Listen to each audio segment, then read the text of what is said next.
గత 5 సంవత్సరాలుగా వైసీపీ పాలకులు చేసినటువంటి తీరు మరి మనం గమనించాల్సినటువంటి అవసరం ఉంది. ఈరోజు చాలా ఉత్సాహంగా చాలా మన వైపు ఇండస్ట్రీస్లు అందరూ కూడా చూస్తున్నారని చెప్పేసి మీకు తెలియజేస్తున్నా.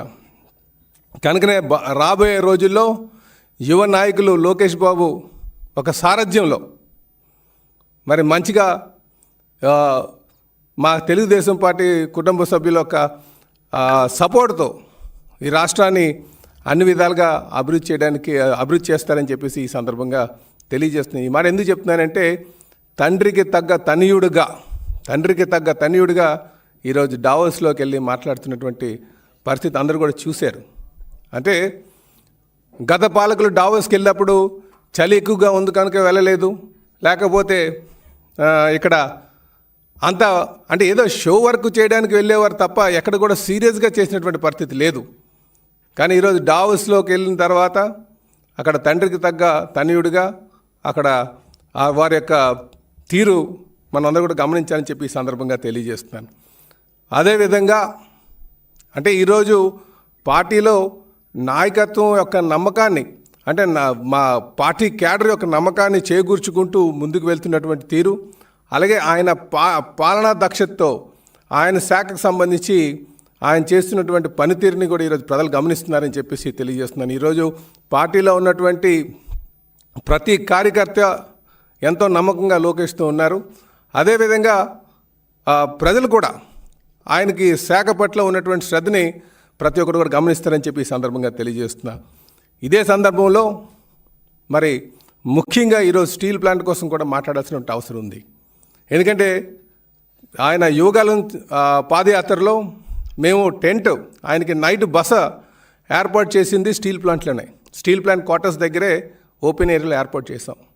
ఆ రోజు అక్కడ ఆయన నైట్ స్టే చేసేటప్పుడు ఆ మరుసటి రోజు చాలామంది కార్మిక నాయకులు అందరూ వచ్చి ఈరోజు ఈ స్టీల్ ప్లాంట్ పరిస్థితి చాలా దారుణంగా ఉంది, దీన్ని ఏ విధంగా నాకు పరిరక్షించాలి, ఏం చేస్తారు, సేల్లో అయినా మర్చేస్తారా, దీనికి ఆర్థిక సాయం అందిస్తారా, లేకపోతే మైన్స్ ఏమైనా ఇప్పించగలరా అని చెప్పేసి వారు ఆ రోజు ఆయన అడిగినప్పుడు ఆయన ఆ రోజు ఇచ్చినటువంటి మాటకు కట్టుబడి ఆయన ఆ రోజే కార్మిక నాయకులందరికీ కూడా భరోసా కల్పించారు.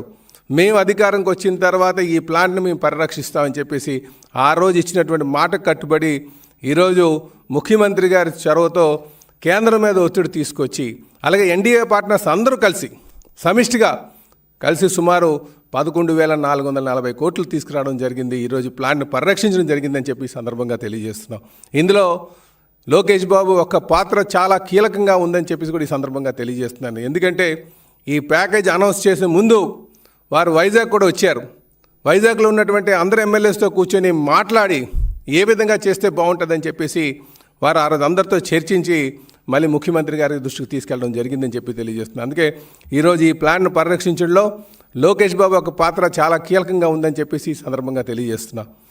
ఇదే కాకుండా మేము ఆయన కార్మిక వర్గాలతో కూడా చెప్పినటువంటి మాట, ఒకవేళ ఈరోజు ఈ ప్యాకేజ్తో పాటు భవిష్యత్తులో మైన్స్ విషయంలో కావచ్చు, లేకపోతే అక్కడ సెయిల్లో మర్జర్ విషయంలో కూడా వారు చొరవ వాళ్ళు ఖచ్చితంగా ఒక భరోసా ఇవ్వడం కూడా జరిగిందని చెప్పేసి కూడా ఈ సందర్భంగా తెలియజేస్తున్నాం. అందుకే మేము ఈ సందర్భంగా కూడా తెలియజేసేది ఏంటంటే ప్లాంట్ని కంపల్సరీగా రేటెడ్ కెపాసిటీలో పూర్తి స్థాయిలో సామర్థ్యంకి నడిపించాల్సిన అవసరం ఉందని చెప్పి ఈ సందర్భంగా తెలియజేస్తున్నా.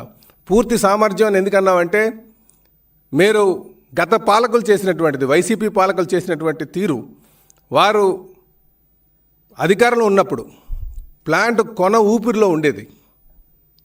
అది సుమారు ఆ రేటెడ్ కెపాసిటీలో 20-25% నడిచినటువంటి తీరు.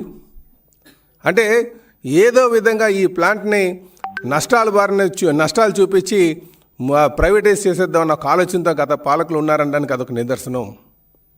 ఎన్డీఏ ప్రభుత్వం అధికారంకి వచ్చిన తర్వాత ముఖ్యమంత్రిగా చంద్రబాబు నాయుడు గారు పదవి అలంకరించిన తర్వాత సుమారు 1,640 కోట్ల రూపాయలు ఇనీషియల్గా డబ్బు పెట్టుబడి పెట్టి ఆ ప్లాంట్ని కొన ఊపిరిలో ఉన్నటువంటి స్టీల్ ప్లాంట్కి ప్రాణం పోసినటువంటి తీరు ప్రతి ఒక్కరు కూడా గమనించాలని చెప్పి తెలియజేస్తున్నా.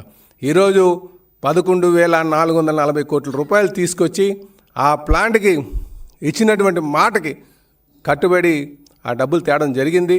ఖచ్చితంగా ఈ ప్లాంట్కి మేము ఎప్పుడు అండగా ఉంటామని చెప్పేసి తెలియజేస్తున్నాం. అయితే ఇదే సందర్భంగా మేము కోరేది కూడా ఒకటే, ప్లాంట్కి ఆ రేటెడ్ కెపాసిటీ ఎంతైతే ఉందో ఆ రేటెడ్ కెపాసిటీకి 100% కానీ 2 సంవత్సరాల పాటు నడపగలిగితే ఖచ్చితంగా దానికి సేల్లో మార్చేయడానికి ఆస్కారం ఉంటుందని కూడా ఈ సందర్భంగా తెలియజేస్తున్నాం. ఇది ప్రతి ఒక్కరు కూడా గమనించాలని చెప్పి మేము కోరుతున్నాం.